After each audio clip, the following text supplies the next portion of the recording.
So pagkapangin po natin siya mga ka-idol, sundan nyo lang po yung guhit natin, ano. So pagpasensyaan nyo na nga lang pala mga ka-idol yung ating guhit. Kung pangit man sa inyong paningin, okay lang po yung mga ka-idol, basta matuto tayo magkabit ng busina. So yung number 30 ay kabit nyo lang yan dito sa battery.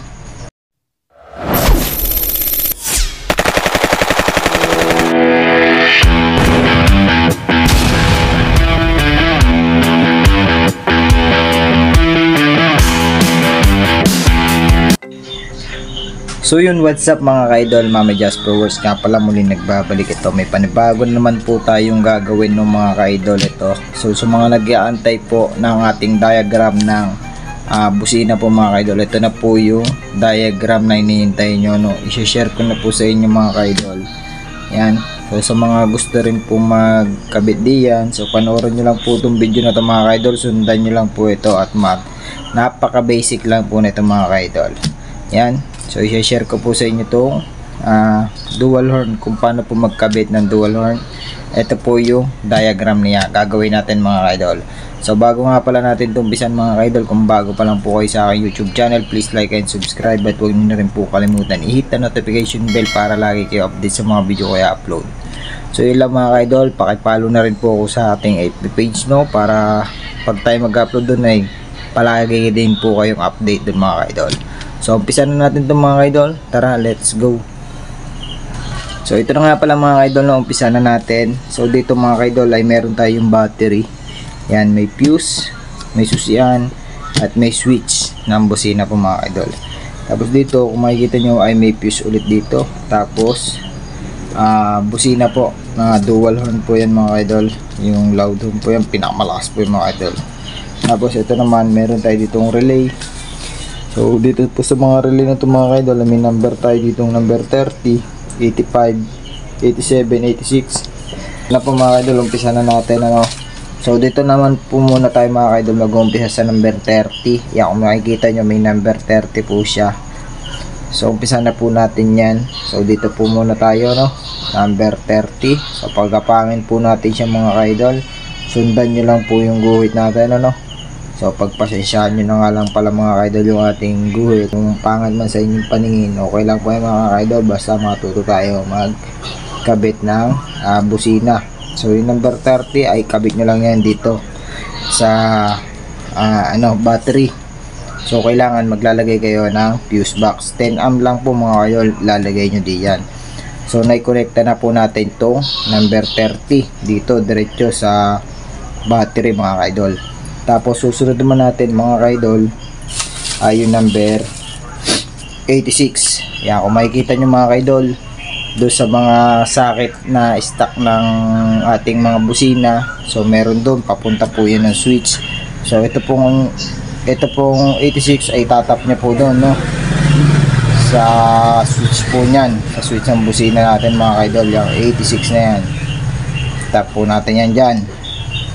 Yan, nakatap po yan dyan para pagpindot natin, kasi ito galing accessory wire to, no, sa susian natin. Yan, pagpindot nyo ay lalabas nyo dito, papasok siya dito sa relay. So yan, tapos na tayo mga ka-idol dito sa ating sa switch. Yan mga ka-idol. Tapos next naman natin mga ka-idol ay yung number 87. Yan. So ito 87 ay sundan nyo lang po mga ka-idol kung saan natin ito papunta, no? Yan, sundan nyo lang po. Ang papunta po niyan dito na po mga ka-idol sa busina. Yan, itatap na po natin yan dito. Yan, nakatap po siya dyan, magkasama po yan. Yan, nakatap na po yung ating sa busina po. Tapos meron naman tayo dito 85. Yung 85 na yan mga ka-idol ay ground lang po yan. Yan, ground lang po yan mga ka-idol. Yan, mabilisan tutorial lang po yan. Ground lang po yan. Tapos dito naman mga ka-idol, may natitira pa tayong dalawang socket sa ating busina. So ito mga ka-idol ay ground lang din po yan. Yan, yan po mga ka-idol, ground lang po yan.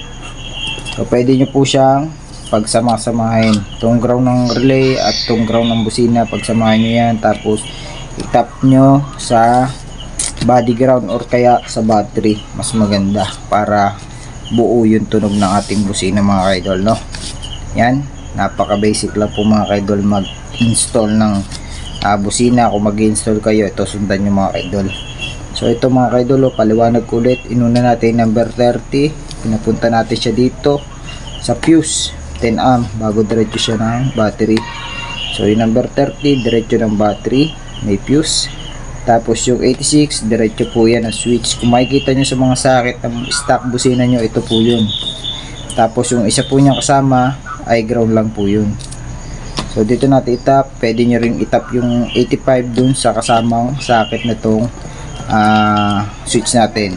Yan, pwede nyo itap yung 85. Yan, magkasama na lang yung 85 at saka yung 86 sa tigisang wire po yan. Meron po yan kasama mga kaidol. Tapos ito naman yung 87, pinapunta natin dito sa ating busina na dual horn. Yan, nakatap po yan, magkasama po yung dalawang blue sa 87.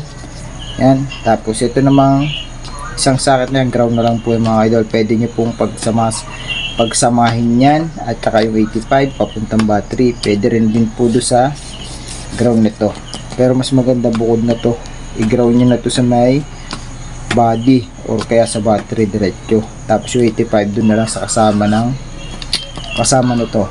Dalawa yan kasi kung makikita nyo sa sakit ng stock busina nyo, ayan po yun. So yun lang po mga idol. Sana may natutunan naman po kayo sa akin sinara video. So bago po ang lahat mga idol, kung bago pa lang po kayo sa akin YouTube channel, please like and subscribe at huwag nyo na rin po kalimutan i-hit the notification bell para lagi kayo update sa mga video ko i-upload. So yun lang po mga idol, marami po ako i-share sa inyo mga video ko. So abangan nyo lang po mga idol at yung mga tutorial. Yan, ayun lang po, maraming salamat. God bless po sa inyo lahat mga idol.